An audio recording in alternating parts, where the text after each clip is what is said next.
Narito ang mga headline news. Ngayong darating na Lunes hanggang Miyerkules ay magaganap na ang Leaders Retreat, Philippine Remnant Conference at Southeast Asia Evangelism Conference. Nitong nakaraang linggo ay nagkaroon ng baptism worship. Nitong nakaraang Martes ay nagkaroon ng Christmas worship celebration ang RVAS. Ayon sa biyaya ng Diyos, ay natapos ang Southeast Asia Mission Center Concentration Evangelism Camp sa Clark. At ang mensaheng ipinahayag nitong nakaraang linggo ay Way of Salvation mula sa Matthew 16:16. Magandang araw, narito ang OLMC News. Ngayong darating na Lunes hanggang Miyerkules ay magaganap na ang Leaders Retreat, Philippine Remnant Conference at Southeast Asia Evangelism Conference. Paalala, para sa a-attend lamang ng Leaders Retreat ay kinakailangan nasa church na bago mag 4:30 a.m. Makikita sa screen ang car assigned seats ng mga dadalo. Ang sasakyan ng mga staff ay church van at ang driver ay si Deacon Gennard at ang in charge ay si Assistant Pastor Ivy. At sa mga naka-assign sa Grab, sila ay aalis ng alas 6 ng umaga. Ang lahat ng staff ay mauuna na sa Clark pagkatapos ng leaders training bukas. Makikita sa screen ang car assigned seats, kaya ang lahat ng mga staff na a-attend sa leaders training ay kinakailangan na dala na ang kanilang mga importanteng gagamitin hanggang sa last day ng conference.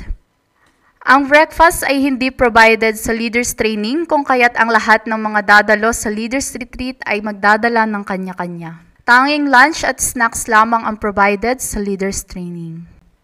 Paalala naman para sa PRC at Southeast Asia Conference, sa lahat ng a-attend sa Martes, December 17, maging on time.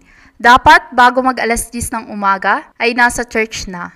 Kapag wala pa po kayo ng eksaktong 10 o'clock a.m., ay iiwan na kayo at hindi na kayo hihintayin. At ang payment ay hindi rin refundable. Alamin din ang flow at time ng program. Makikita sa screen ang car assigned seats ng lahat ng mga dadalo para sa PRC at Southeast Asia Conference. Sa car number 1, ang driver ay si Pastor Rexel at ang in charge ay si Assistant Pastor Ana Marie. Sa car number 2, ang driver ay si Brother Nato at ang in charge ay si Assistant Pastor Joy. At sa car number 3, ang driver ay si Brother Arnel at ang charge ay si Assistant Pastor Mary Jane. Magdala ng sariling lunch, snacks o merienda dahil ang provided lamang ng PRC ay dinner at sa Sikon ay breakfast. Ang mga head stop at may dalang baby lang ang mag-i-stay sa Widows Hotel. The rest ng mga attendees ay mag-i-stay sa Mission Center Church. Ang toiletries, beddings at sleeping needs tulad ng kumot o unan ay hindi provided, kaya magdala ng mga ito.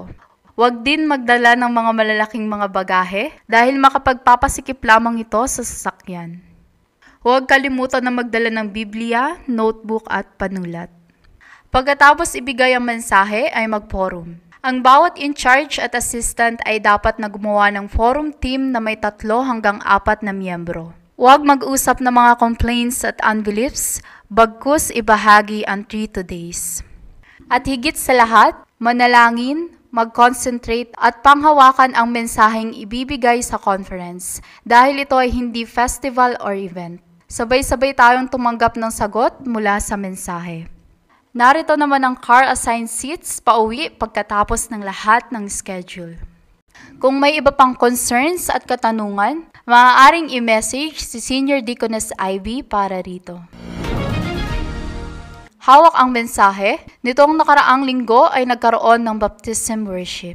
Pagkatapos tumanggap kay Heso Kristo at patuloy na pagdalo sa pagsamba, may 2 mahalagang miyembro sa ating simbahan ang tumanggap ng bautismo. At sila ay si Brother Jason at Sister Jonalie. Nung nakaraang Martes, December 10, ay nagkaroon ng Christmas worship celebration ang RVAS.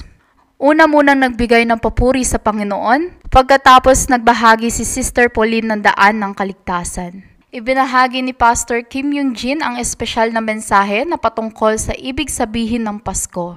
Gayon din na si Jesus ang Kristo, na siyang tunay na propeta, pari at hari. Pagkatapos ibigay ang mensahe ay nagbigay naman ng presentation ang RVAS students.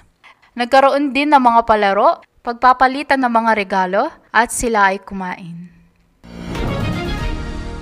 Ayon sa biyaya ng Diyos, ngayong linggo ay natapos ang Southeast Asia Mission Center Concentration Evangelism Camp sa Clark.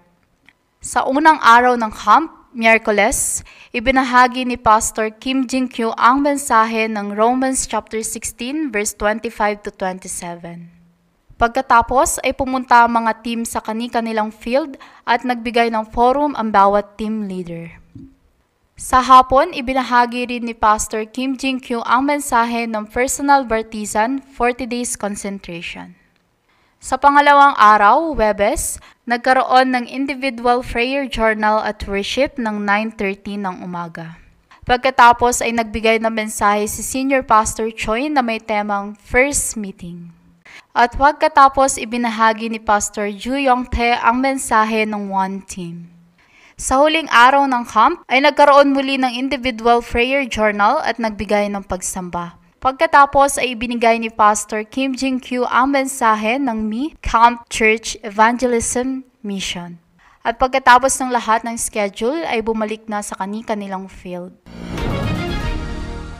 Ang mensaheng ipinahayag nitong nakaraang linggo ay Way of Salvation mula sa Matthew 16:16. Sa mensahe, ipinahayag kung paano naiwala ng tao ang imahe ng Diyos na naging dahilan kung bakit ang tao ay nahulog sa fundamental na problema at 6 na estado ng hindi mananampalataya. Gayon din ang tao rin ay gumawa ng mga paraan upang maabot ang Diyos. Ngunit dahil sa tunay na pagmamahal ng Diyos, kung kaya't ibinigay niya si Jesucristo na naging daan upang tayo ay maligtas. At dahil tinanggap natin si Kristo sa ating mga puso, tayo ay binigyan ng Diyos ng 7 pagpapala at 5 katiyakan. Announcement.